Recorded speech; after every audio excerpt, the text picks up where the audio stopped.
Hello, America. The mother of all elections is in 6 days. By this time next week, we will be having an entirely different discussion. And if you'd humor me for the next hour, I think it's important that we consider the question, what happens if Trump wins? I know this is kind of like putting the horse before the cart here, but we have to remember who we're dealing with. If Trump wins, if any of this happens or not, we need to be ready for at least 2 solid months of progressive street demonstrations, a barrage of mainstream media and Democratic politicians claiming it was rigged. Trump got help from Elon Musk and the love child from Elon Musk and Putin. It's Putin's baby that did it all. Lawsuit after lawsuit, contesting the vote count, and ultimately, what do Democrats in Congress do on January 6th? Will they certify? If Trump wins a close election, all of this is a possibility. I pray not, but I know it is. Now, how about this scenario? What if Kamala wins in a close election? Who the heck is going to believe that Americans elected her? I mean, it doesn't seem real, almost as if she were to win, we would all think they cheated. But did they? Did we? It could happen. And then what happens after that? We need to think about all of these things. How would millions of Americans react to either one of those scenarios? As I'll show you later in the show, the other side has been wargaming for another January 6th situation. It's almost as they want that to happen. I'm going to show you what they've planned if that were to happen. So let's say a protest sparks up in D.C. How would this already weaponized government weaponize even further? I want you to know, as I said on January 4th and 5th last election, peace, shod your feet in the gospel of peace. But I also urge that we consider all of the possibilities. We need to be prepared mentally and physically because the other side is prepared and you can bank on it. In fact, I'll show it to you tonight. At this point during the 2020 election, I was trying to get the attention of the White House of all the dirty tricks that the left was planning. I was sending copies out of this document to anyone I could think of, the Trump campaign, members of Congress, Senate, everyone. What this document is what happens if Trump appeared to be winning on election night. Democrats sought to create absolute chaos in the country. They stated that this would be the result, a full-blown constitutional crisis characterized by 1, political chaos, 2, widespread threats of violence, and sporadic actual violence in the streets, and 4, a hostile, dangerous, highly partisan, and frequently unconstrained information and media environment. So basically, everything they've accused the right of doing in 2020, except they have control of all of the levers here. This is how the left operates. This is their war game that they planned for election night. Now, in their plan, they called for Biden encouraging secession. They called for recounts in swing states, encouraged Washington, D.C. and Puerto Rico to push for statehood, split California into 5 separate states, modify the Supreme Court, eliminate the Electoral College, and they had an army of street activists who were all on standby to help push this along. This is how they operate. Do you remember when the violence on the streets in 2016? I mean, I know the media tries to memory hole all of this, but we remember. They even doxed electors in Michigan. Do you remember that? Another thing the media conveniently tries to make us forget. What else might they do? Well, listen to this from James Carville on MSNBC. And, you know, the other question is, were you better off 4 years ago? Are you going to be better off in a penitentiary 4 years from now, or still having the right of free speech and the right of political dissent? Because that's literally what's on the ballot. And I suspect in 1941, I don't know if people thought they were better off than they were 4 years ago, or in 1861, what people thought. But I know this. When the Republic was threatened, people picked up arms and answered the call. Or you know, when 1965, in the middle of the Civil Rights Movement, I think people decided they want to take matters in their own hands and create a better country. And that's what I hope we do here in the next 2 weeks. Do you think if I said that, it would be everywhere? And I would be called a rebel, an insurrectionist, somebody that was calling for violence? Was that a call to arms? Did he seriously just tell Americans to rise up and take matters in their own hands? In the same vein, the Civil War and World War II, and get zero pushback from MSNBC. Yep, that happened. We now know that this is basically what the left planned for 2020. I've shown you this article from Time magazine before. It's the 2020 After Action Report. This was everything I was warning about in the weeks leading up to the election. It's the story of the, quote, well-funded cabal. The well-funded cabal of powerful people ranging across industries and ideologies working together behind the scenes to influence perceptions, change rules and laws, steer media coverage, and control the flow of information. Time magazine calls them the people that, quote, saved the 2020 election. They plan to, quote, call for moving masses of people into the streets. Donald Trump said to gather peacefully, but he's an insurrectionist. That was 2020. Wait until I show you what they have planned now. In 2020, you could actually go to these websites of these progressive groups and find a literal map that showed you where all of the massive riots would take place. It was insane. But as per Time magazine, a stand-down order was given at the last second. They knew they were going to win, and they were well prepared to shift their operation into the next phases. Everything I warned about in 2020 was happening. And in their hubris, they published all of this after Biden was sworn in. But what's being planned this election? What happens beginning in just 6 days? I showed you the little call to arms that James Carville issued on MSNBC. Is that being planned? If not, or even if so, what else? What did Kamala mean when she said this? We've got 2 weeks to go. And I'm very much grounded in the present in terms of the task at hand, and we will deal with election night and the days after as they come, and we have the resources and the expertise and the focus on that as well. So you have teams ready to go? Is that what you're saying? Are you thinking about that as a possibility? Of course. Of course. Teams of people ready to go on election night and the days after. Is she hinting at insurrection while at the same time accusing Donald Trump and MAGA of insurrection?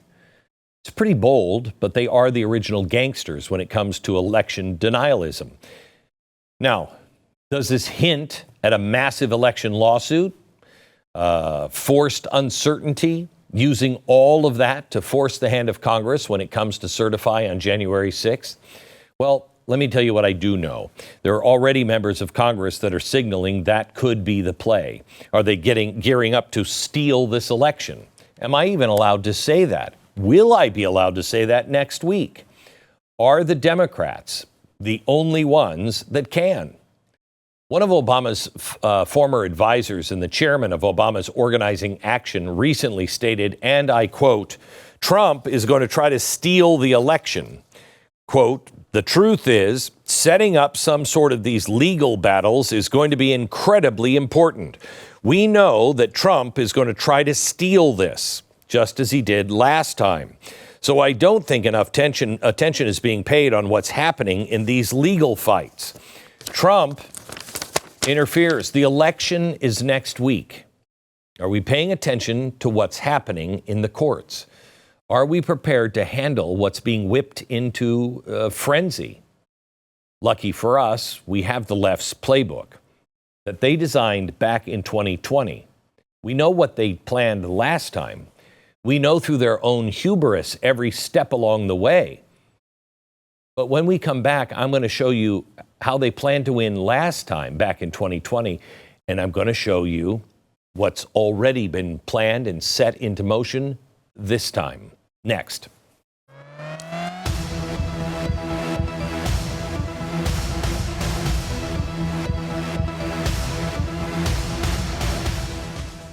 So, how much time do you spend thinking about worst case scenarios? I mean, you're watching this show. You can't prepare for everything. You just can't. Most people are not prepared really for anything. But if these scenarios get dicey, let's say there's a breakdown in the, in the supply chain. Let's just say you're uncomfortable going outside into the city. You can't get to the pharmacy. Your kids are sick. There is something you can do to ensure that you and your loved ones have medication on hand when it's needed. It's a solution that thousands of people have already discovered. I have it in my house for my family. It's called the Jace case. It will allow you to start stocking up on medication now so you're prepared. The Jace case is a personalized emergency kit that contains the essential antibiotics and medications that treat the most common and deadly bacterial infections. It provides 5 life-saving antibiotics for emergency use. You just fill out a simple form online and you'll have it in case you need it. There are add-on options as well, like EpiPens and ivermectin. Just go to jace.com, enter the promo code Beck at checkout for your discount on your order. That's promo code Beck at jase.com. One thing I was most worried about in the weeks leading up to the 2020 election was that the left clearly had a comprehensive plan, and we weren't ready for it. We didn't appear to even know about it.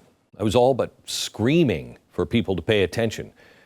But even I didn't know how in-depth the entire thing really was. We now know that their plan was spearheaded primarily by this guy, Michael Podhorzer. I remember because pod as in podcast, whore as in whore, and zer as in, I don't know, my pronoun. Anyway, he's from the AFL-CIO and a massive conglomeration of over 200 progressive groups called the Democracy Defense Coalition. Well, their planning included the election night war game that I told you about before the break. Teams of lawyers ready to spring into action and massive street demonstrations to help push public opinion. The entire strategy was laid out by AFL-CIO Michael Podhorzen in a secret internal memo. Winning an election was broken down into 5 steps, and I want to show you. These are the 5 steps that they outlined, and it's been since summarized in places like Time Magazine. Remember when I told you it was a conspiracy theory until Time Magazine took the whole thing after the election and broke it down into 5 steps. Now, in the context of today, we're going to use this because nothing really has changed. They break it down into winning the vote. Now, that might sound rather benign and obvious, but pandemic-era voting made this a much bigger event than any other election in history. Election laws were getting changed. Massive mail-in voting was getting pushed alongside things like ballot harvesting and drop boxes.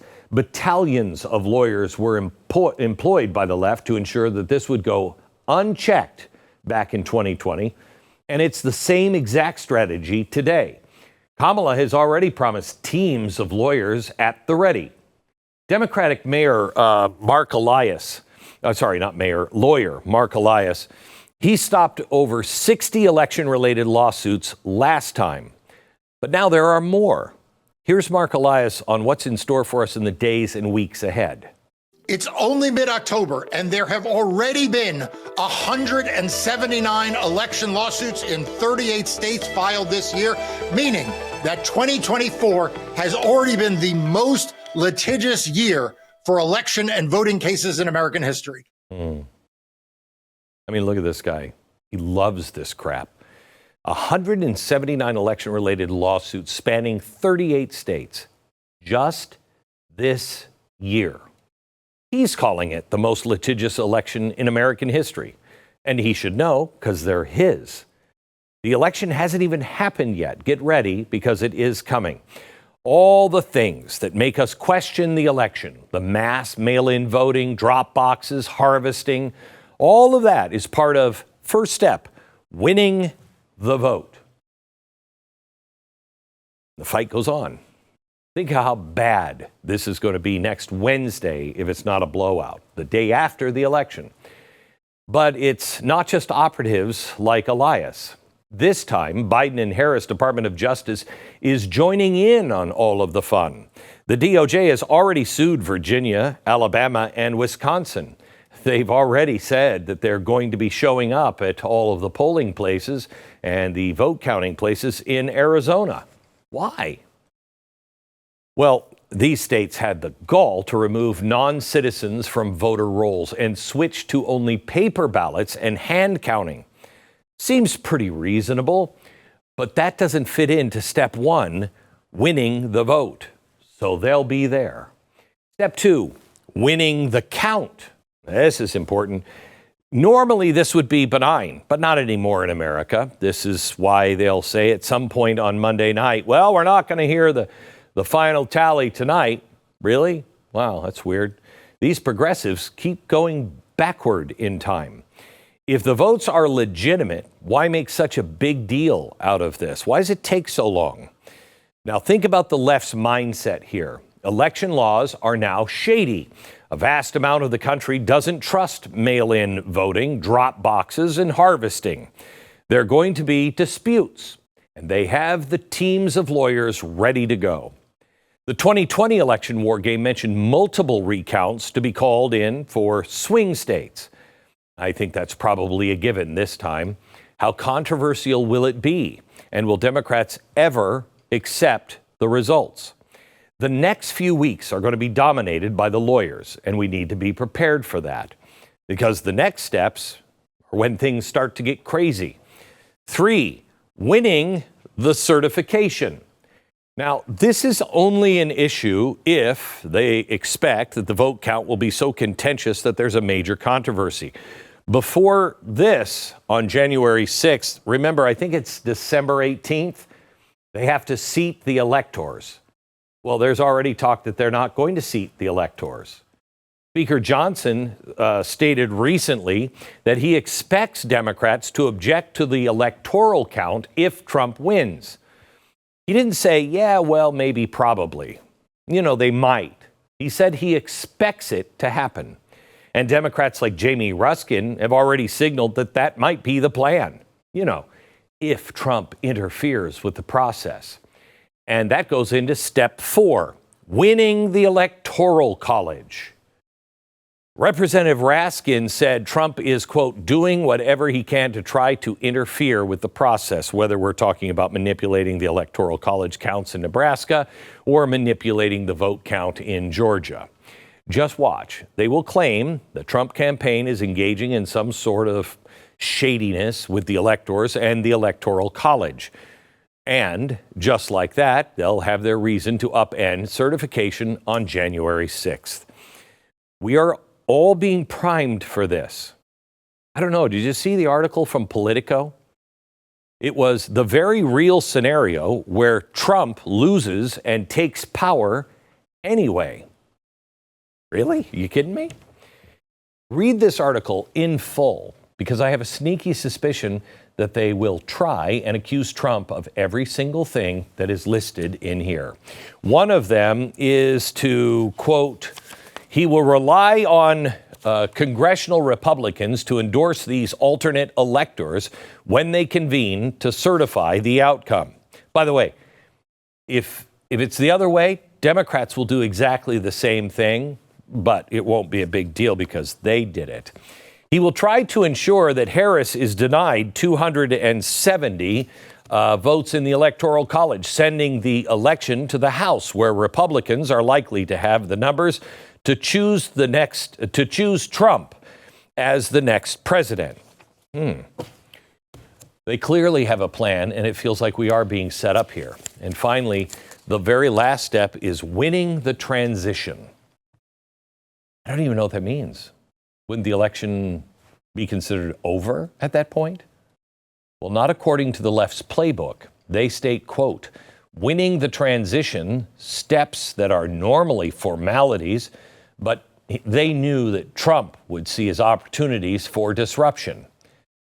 What they accuse the U.S. of, or accuse us of, are things that they're already doing or have plans to do in the future. I don't know what they're cooking up, but don't rest easy if Trump wins, because we get all of this all the way through the transition. To the GOP and the Trump team, please, I hope you're prepared. I hope you have a buttload of attorneys ready and have read all of these documents. Throughout all of this, the left planned in 2020 to back everything up with waves and waves of street rioters. This included, and I quote, bail funds that could be activated in response to mass arrests, then had readied for separate fund to raise money for the families of anyone killed in violence or on or around Election Day. Wow, sounds peaceful. You're going to give people money if they were killed in those transitions of power? As I mentioned earlier, back in 2020, they had a map of all of the demonstrations planned out all over the country. But oddly, most of these progressive groups have been rather quiet lately. Are they not planning anything? Or are they staying under the radar? Well, my next guest, I think, might have an answer for us. She's next.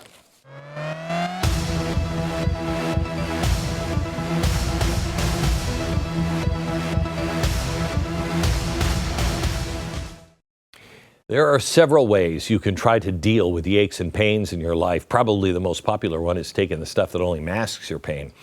And then you go about your day, really just kind of foggy. But it's either that or you just grit your teeth and push through it. And before long, you realize I have to do something different, something better. Truth is, you need something that is going to defeat that pain, not just mask it. Let me tell you about Relief Factor. It's a daily 100% drug-free supplement that doesn't simply mask your pain for a short time. It helps your body eliminate it for good. It uses a unique formula of natural ingredients that support your body's response to inflammation.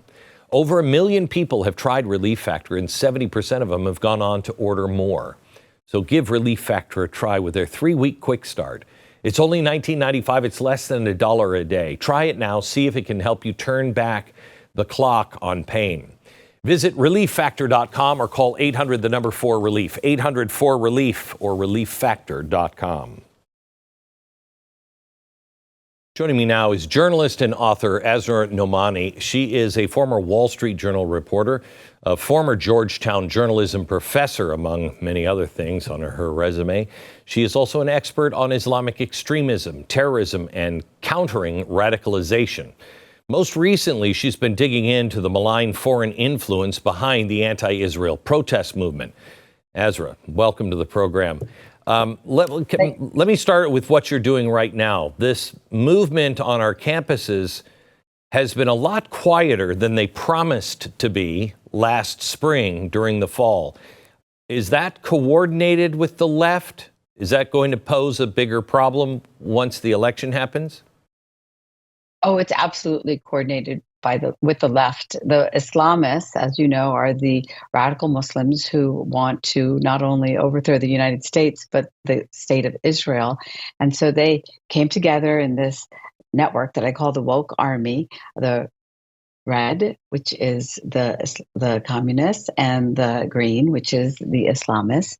And Glenn, you've been a leader in, educating people about this. And I know that you could never have imagined it would have played out like it has over the last year, but they are not going away. I just read another tweet by somebody related to the election next week saying, we will never stop. We will never stop until this system is destroyed. And what is the system that they hate? From the left is the capitalists, and from the Islamist side, it is the freedoms that we know. And so I see them gearing up for next week. Glenn, I just watched your segment just now, and you are calling it spot on. People need to be aware. I really hate to hear that. So you hate to be a good fortune teller, right? Yeah, I know. Well, because I don't ever tell good fortunes. So tell me, is there a way to escape all of this? Is there something that could happen next week? A landslide for one side or the other? Well, Donald Trump absolutely needs to win by a landslide if we are to not see the chaos that you are predicting. Okay. It is going to go from the courts to the streets, just as you're laying out. And I just sent a request for comment from our friend, Marc Elias, because, it's so ironic. This man who is a lawyer and presenting himself as a defender of democracy is the soldier really in the courts performing this legal warfare, and he's very proud of it. But the irony that I asked him for comment about is that he gets money through sources that we don't know. He is always railing against dark money, and yet he has funds, millions of dollars of money coming in through that network that you've also educated people about, called the Arabella Network. And why does that matter to what you're saying? Because in the courts, we have a multi-million-dollar effort to try to undo any victory that might happen by Donald Trump. And then in the streets, I know that the far left and the Islamists are gearing up to hit the streets in protest. They want chaos. And the project that you mentioned is because they want to influence our democracy. So in a minute, I'm going to show the latest of what we can find on their plan for this time around, and it's not pretty. What advice do you have? I mean, you're part of your education and what you do is trying to dismantle extremism.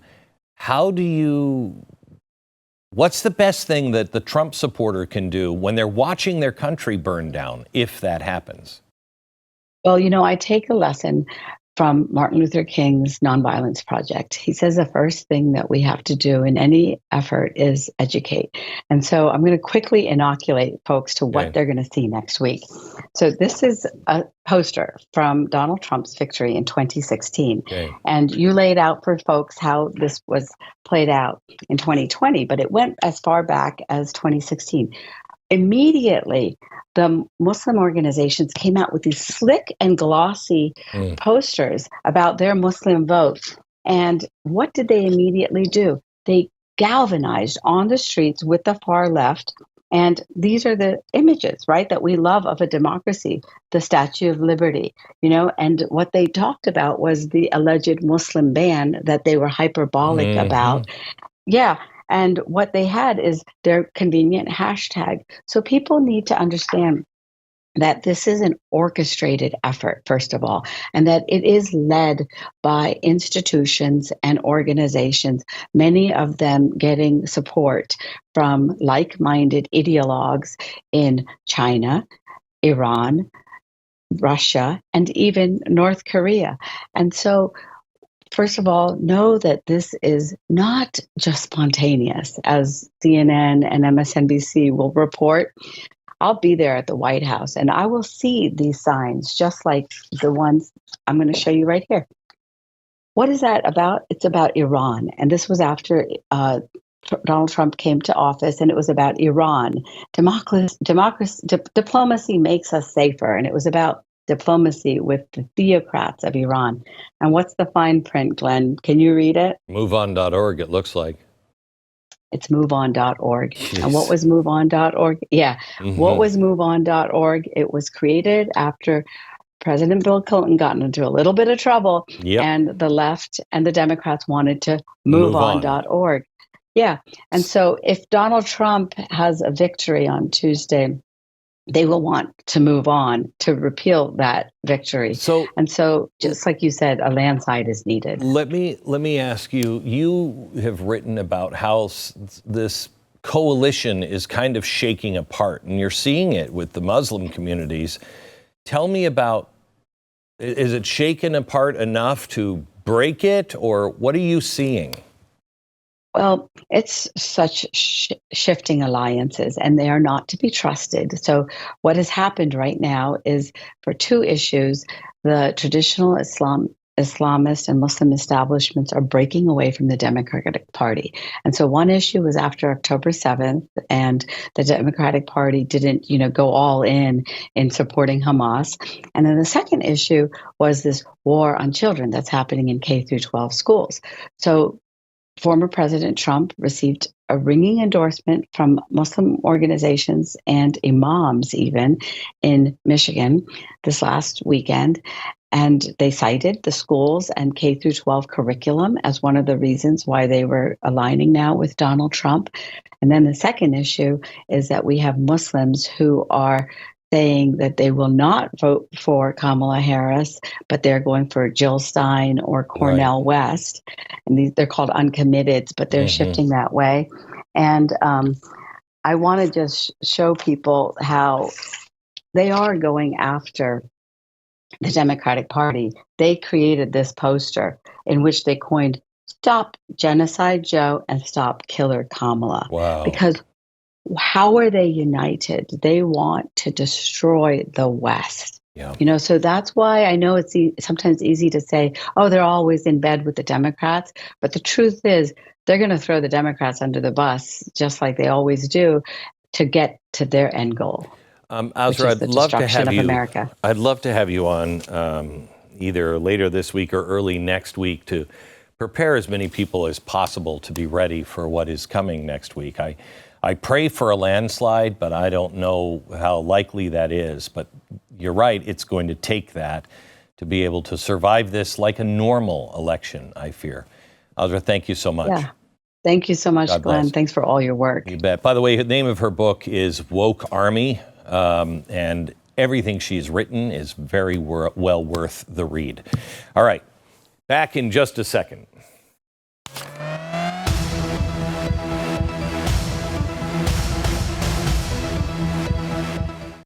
All right, it is very hard right now to have financial peace of mind when our country and the world is so close to the edge in chaos. I mean, I don't know when the next financial crash could be coming down the line. Maybe this election will fix it. Maybe it won't. I don't know. One thing is for sure, the time to do something about it isn't after it happens. It's way before that. Being prepared for the worst while hoping for the best is a virtue. If you don't see the need to shore up your hard-earned money with something that will act as a firewall against economic disaster or economic insanity, don't think you're looking very hard. This may not be the show you think it is. Precious metals, and in particular gold, have always been a safety net in times of looming economic trouble. This is why Lear Capital is such a great choice for you. If there is serious unrest in the United States, you're going to see gold skyrocket because the dollar will begin to fall. People will begin to say, I don't know if I can trust the United States as a stable haven for my money. With over $3 billion in trusted transactions, thousands of five-star reviews, I want you to call Lear Capital. You can depend on them. Lear Capital. Please call them at their number. It's 800-957-GOLD. That's 800-957-GOLD. So just so we're all prepared for the potential outcomes, what happens if Kamala wins a close contested election next week? What happens if the vote count is questioned? What happens if Trump supporters engage in protests? What happens on certification day, January 6th? Well, I want to show you this. In 2021, the Washington Post, 3 retired generals declare the country now must prepare for a real insurrection for 2024. Now, if you read this article, they seem to be worried about dissension from within the United States military. In other words, some on the left are expecting an actual coup if Trump loses. Now, this is all obviously complete bullcrap. Trump supporters in the military are not willing to defy the government, nor should they, unless the Constitution is under attack and there's a foreign enemy from within. There are foreign enemies, but who are they exactly? This feeds into the entire January 6th hysteria the Democrats have been pushing for 4 years. But here we have these 3 retired generals talking about it. We need to consider how far the left is willing to go if Trump protests, no matter how peaceful they may be, and gather in places like Washington, D.C. We never expected how weaponized the federal government had become on January 6, 2021. Consider that we still don't know how many federal officers were involved. We still don't know who planted the pipe bombs. We still don't know why Kamala Harris' Secret Service details deleted a text message from that day after whisking her away from the Capitol. What is the government willing to do this time? Well, as it turns out, there's been another new war game, and the White House, the Pentagon, and the Congress have all been briefed on the findings. A progressive veterans group conducted a war game on January 6th. They even turned it into a documentary. It assumed the worst, including a pro-Trump rally on January 6th, which spins completely out of control, including members of the military switching sides. Echoing the Washington Post article from 2021, the game attendees included some of the biggest anti-Trump fanatics in the country, including the Trump impeachment witness Alexander Vindman, disgraced FBI agent Peter Strzok, General Wesley Clark, and I kid you not, Bill Kristol. Now, this is obviously fan fiction. This is what they dream. They wish this would have happened in 2021, but listen to the capabilities they talk about. For me, the question is, what's next? So we have all this capability from a federal perspective. What can you do? What should you do if our guard forces and our law enforcement capabilities are not sufficient strength to be able to handle things? You can authorize lethal force to protect law enforcement officers. Pause for a second. Is that correct? You could have federal... We've done it on the southwest border. We could have federal troops that, with a presidential directive, can protect law enforcement with lethal force. So they're talking about U.S. military authorized to kill American citizens, just to clarify. But it goes on. But I would just urge you, and I know you've been resistant to doing surveillance on certain people, but you have to assume about the worst case scenario. No. What is your red I think line, that's right. And to be clear, my only hesitancy was a FISA on Strickland. Everybody else I'd be fine. That's former Governor Steve Bullock playing the president, discussing with Heidi Heitkamp potentially spying on his running mate. He's hesitant due to how bad that might look, but surveillance on everyone else, that's all good. Here's more of that discussion. This time, General Clark, playing the chairman of the Joint Chiefs, chimes in. So, Mr. Attorney General, is there a way we could get legal authority to monitor General Sims and Strickland and what they're saying to each other and what might be happening? I think that's a bad idea. The short answer is yes. The question is whether I we just should. beat him by 0.6%. Right. And we're in a deeply divided country right now. No one has to know whether we're monitoring this phone or not. No one has to know that. Wow, no one has to know. Notice there's no talk about the Constitution here. It's just all talks about politics. It doesn't make it okay that somebody doesn't have to know. The scenario they're talking about is one that is clearly out of the ordinary and insane, unconstitutional. But how long would it take for Biden-Harris regime to jump to these conclusions if a few thousand protesters showed up to D.C. on January 6th? And we know that this was a war game. It was briefed to the Biden-Harris White House, the Pentagon, and Congress. Spying on Americans, authorizing lethal force on Americans. This is all interesting context given the recent update over at the Department of Defense.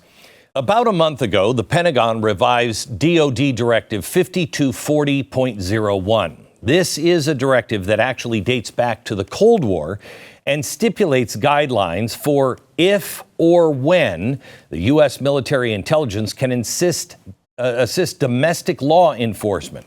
Well, before last month, there was a revision made in 2016. And it stipulates that military intelligence involvement is pursuant to presidential or congressional action. In other words, a time of war. And it also warns that, quote, it may not investigate U.S. persons or collect or maintain information about them solely for the purpose of monitoring activities protected by the First Amendment or the lawful exercise of other rights secured by the Constitution. Whew, okay, so that's comforting. Also, the fact that the words lethal and deadly never show up. One time in this version of the directive, they didn't talk about that. But now, here's the new version. The words First Amendment were taken out. Why? It also includes levels of authority, and the language this time adds in lethality, lethal force, death, or serious bodily injury. Why? Why would there suddenly be a need to refine the rules on U.S. military intelligence spying on Americans? A few weeks of pivotal election. Why did they feel the need to add the potential use of those assets using lethal force just a few weeks before that election? Well, we asked the Pentagon to clarify, and we got back an email that was very similar to the fact sheet they recently gave to Congress. We obtained a copy of that fact sheet. So this is apparently a nothing burger. It's just business as usual. Well, this is the official explainer to Congress and explainers to lowly outlets such as us. The response they gave us stated, and I quote, the reissue directive does not reflect any change towards the DoD's view toward its role in supporting civil authorities to include law enforcement. Rather, it provides clarification and delineates the approval authorities for activities conducted by the defense intelligence components. While the paragraph that has been most frequently referenced on social media is new to this directive, it does not reflect any change to DoD's policy regarding the use of lethal force by DoD personnel. That is addressed in DoD D 5210.56, arming and the use of force. Revisions of DoD issuances are routine and ensure that departmental policies continue to be consistent with law and the executive branch policy, and that they clearly articulate departmental policy. The release was in no way timed in relation to the election or any other event. Right. There was a bit more.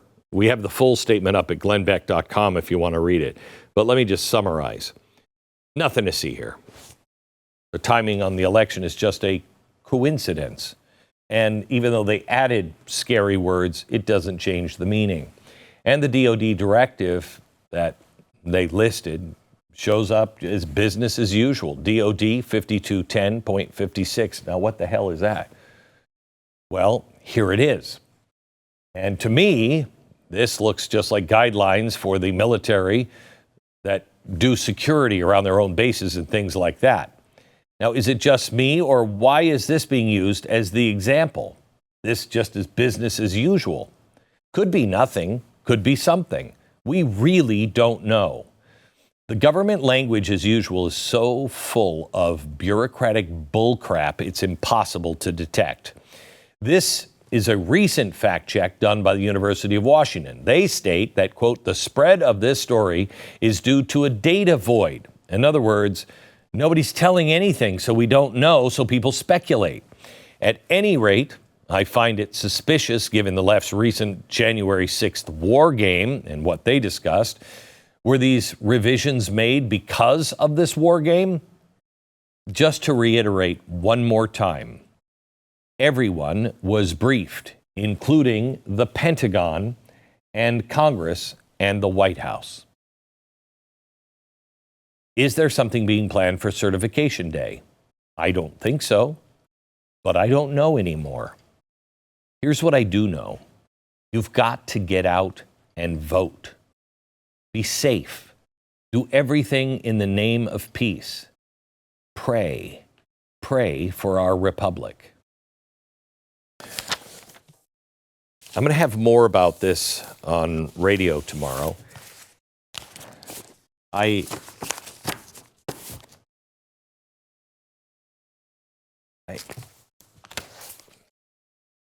honestly don't know what happens next week. I was talking to Megyn Kelly today, and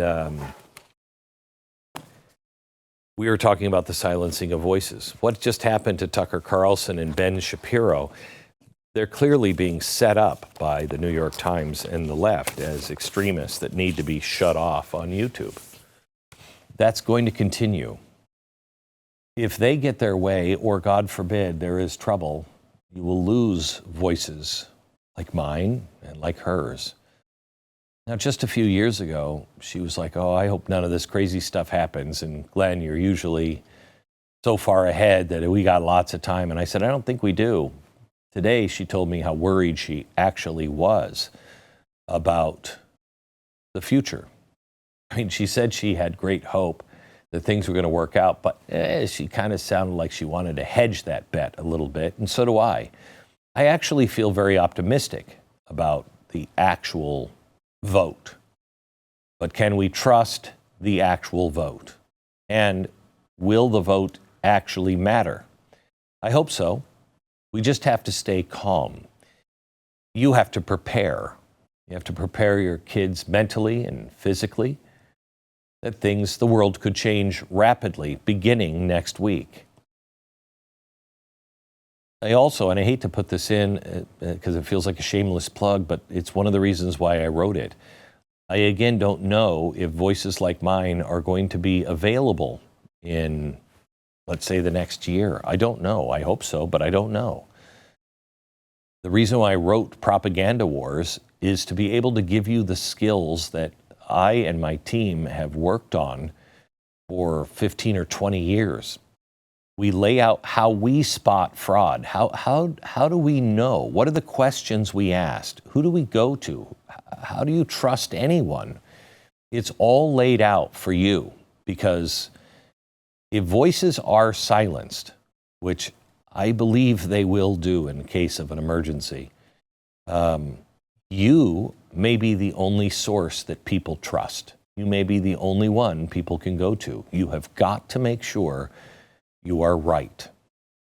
From Dallas, good night, America.